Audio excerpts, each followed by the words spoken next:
Les conséquences de la rébellion de l'homme. Et nous connaissons, mes frères, bon Dieu crée Adam, Ève avec la poussière de la terre. Selon ça, nous trouvons dans Genèse chapitre 2, versets 16 et 17. Les créés à l'image de Dieu et à sa ressemblance. Genèse 1er verset 26 au verset 28. Donc, ce sont des êtres intelligents qui ont émotion, qui ont volonté. Parmi toutes créatures terrestres, c'est seul l'homme qui possède des capacités ça pour communiquer avec Dieu et comprendre la volonté de Dieu. D'après Genèse chapitre 2 verset 16 là. Et Genèse 3 verset 8 à 13.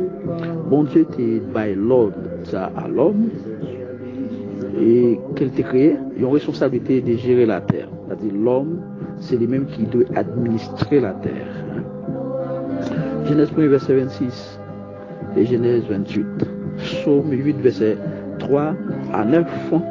Lorsque tu achèveras de créer toutes choses, l'évaluer et le voir que toute bagaille était très très bon.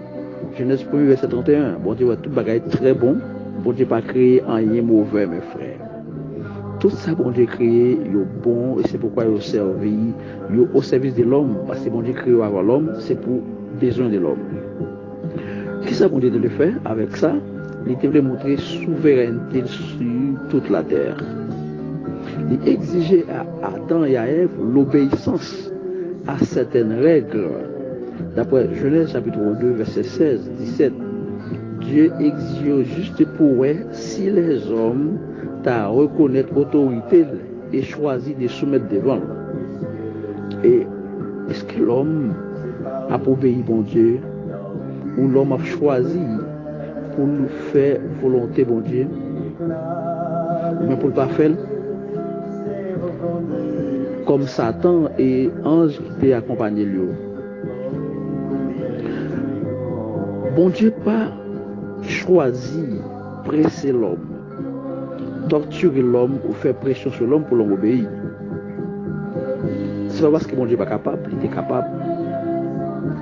Mais Dieu voulait que l'homme reconnaisse sa souveraineté.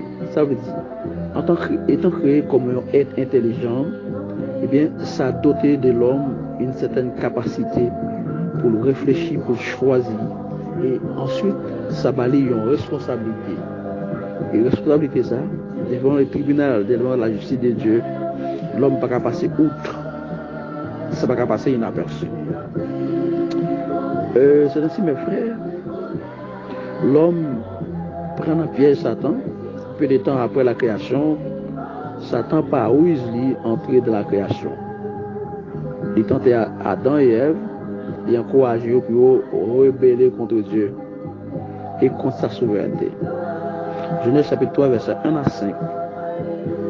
Donc, Satan, pour te supposer, et il est capable même genre avec Dieu, égal avec Dieu. L'homme qui était au prendre un piège ça, et au rebeller contre Dieu.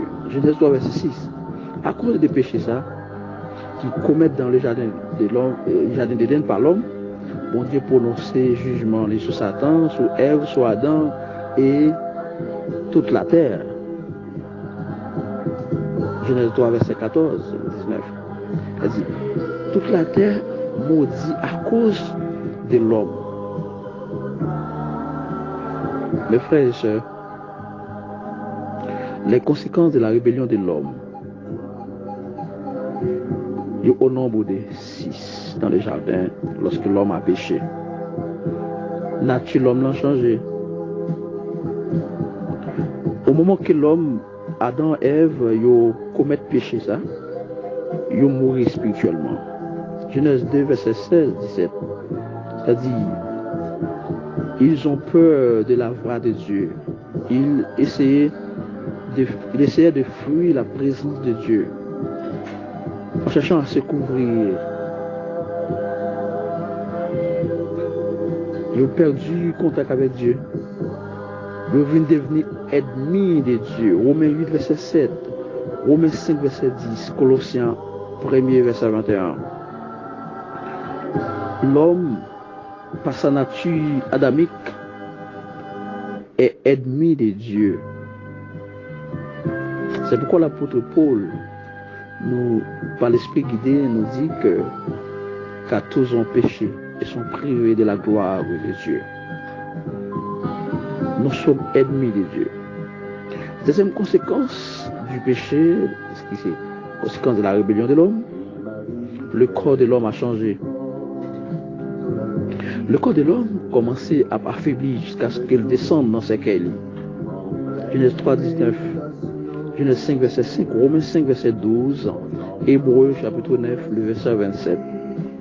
L'homme doit mourir parce que nous nés avec cette nature de péché, nous grandissons et après un certain temps, nous devons mourir.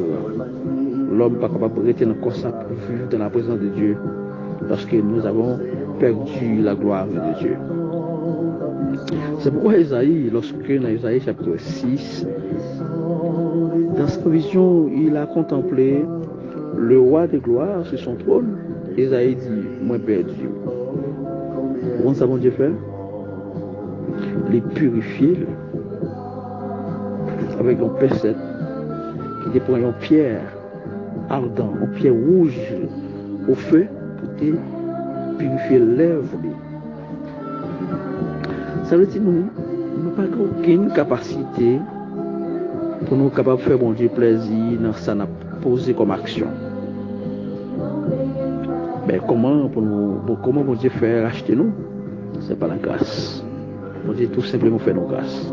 Et cette grâce en Jésus-Christ seulement lui fait nous, pas en dehors de Jésus-Christ. Et c'est pourquoi mes frères, mes soeurs, il est important pour nous comprendre conséquence de la mort Christ là, importance de la mort Christ là sur la vie nous.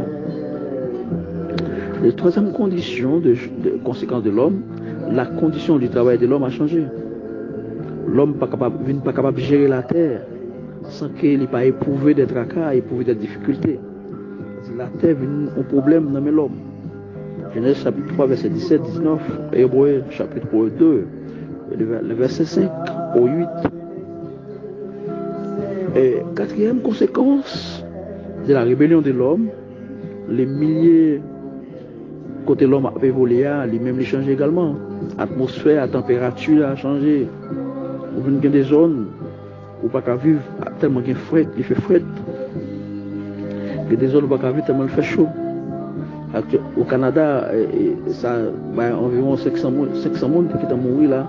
Environ, quand on dit environ, il est capable plus.